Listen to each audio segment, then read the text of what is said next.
Honey? Okay, so I know I say it every week, and I say that I say it every week, but some good numbers today. April 24th. We've got total active new listings. The interesting part of this is a ton of stuff that went active last week went under contract. So we're not far off what we um, hit last week, just 4 listings off. I know that I saw quite a few more listings, but as you'll see here, the total went down this last week, almost by 50, which is brutal, right? A collective sigh on the brutality of the lack of new listings. But look at the new pendings in the last 7 days. So up by 41. So it looks like the items that were being listed in the last 2 weeks are definitely under. We're holding steady there at a total closing for the last 7 days at 185.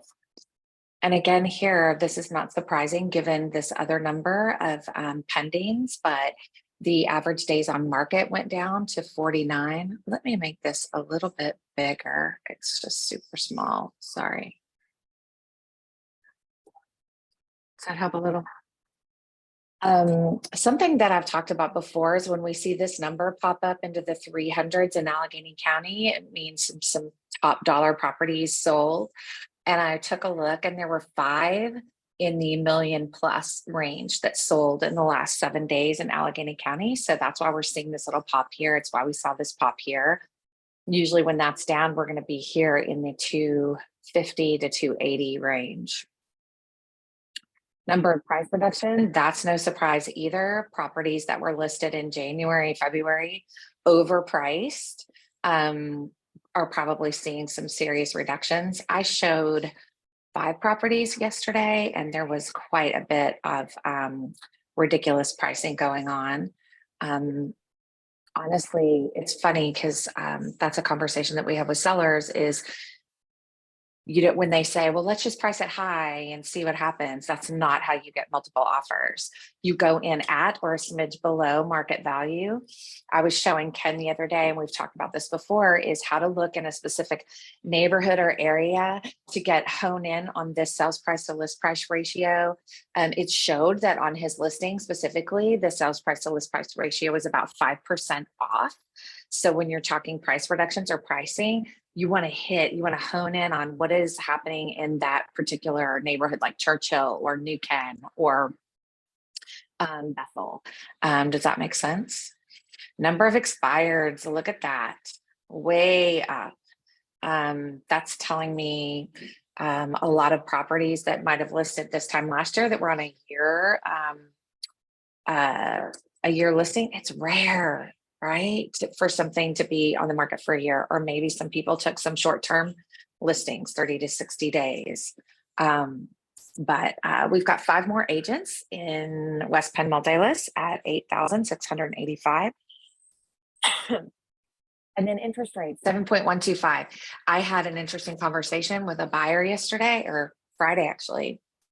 And she was kind of freaking out because late at night, her lender tried to contact her and she was already asleep. But their interest rate went down in the 5s. It went down to like 5.8. She's like, let's lock it. Let's lock it. Because she's just holding off because we're not closing until June 5th. And she was waiting. And so I said, you give her authorization that if it dips below 6 to automatically lock it in. Just do it. Just give her the okay. But it was an interesting conversation because she's still trying to shop lenders and she's under contract and we're like 3 weeks into the contract. I was like, honey, we're not doing that. We need the permission of the seller to do that. But I highly recommended that she stay away from that situation for doing that. Does anybody have any questions about numbers that we're seeing here? Or does anybody want me to show them how to pull up the sell price to list price ratio in MLS? No. Hi, Darrell. Hi, Jordan. I love seeing new agents on here. Ken, you're always my go-to. You've been here consistently. Thank you for showing up. Thank you. Becky, what are you seeing out there, my dear? Tell us how you're doing. Didn't you just have a birthday, madam? there you go. Did you just have a birthday? Uh-oh, I didn't mean to call you out. That's Can you okay, hear you're me? muted. Yes, we can hear you. Okay, cool. So this thing is like, how about now? Yeah, we hear you. Okay. I don't know. Oh, Well, my technology is dying, that's okay. but you can still hear me. Huh? Well, I don't know what I'm talking through. I don't know if I'm going through the laptop or through this headset, but all the lights died on it. So what was the question? My birthday. Yes, I had a Sure. birthday on Saturday. Yes, happy birthday. Happy Thank birthday to you. you. So good to see you again. Anything crazy you're seeing out there? But yeah, everybody's face lit up when I said that for like literally 2 hours last week, late at night or after 9 p.m., interest rates did a little weird dip and folks could have jumped on that. So I thought that was interesting that they went below 6. That is super interesting. I haven't honestly seen much that looked too exciting, but I am noticing a little bit of an uptick in contracts that came through over the weekend. So it's still relatively early on Monday, but it seems like things are picking up a little bit, which is pretty exciting. Yes. Yes.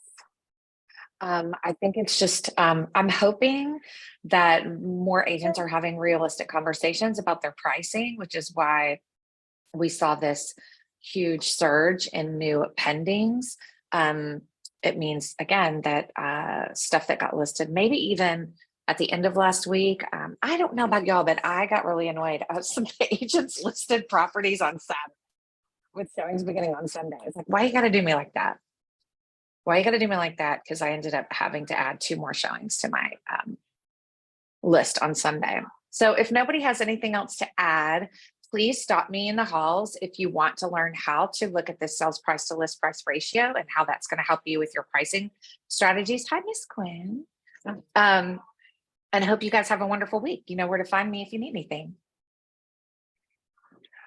Thanks for coming, y'all. Thanks, Jennifer. Bye. Thanks, Jennifer.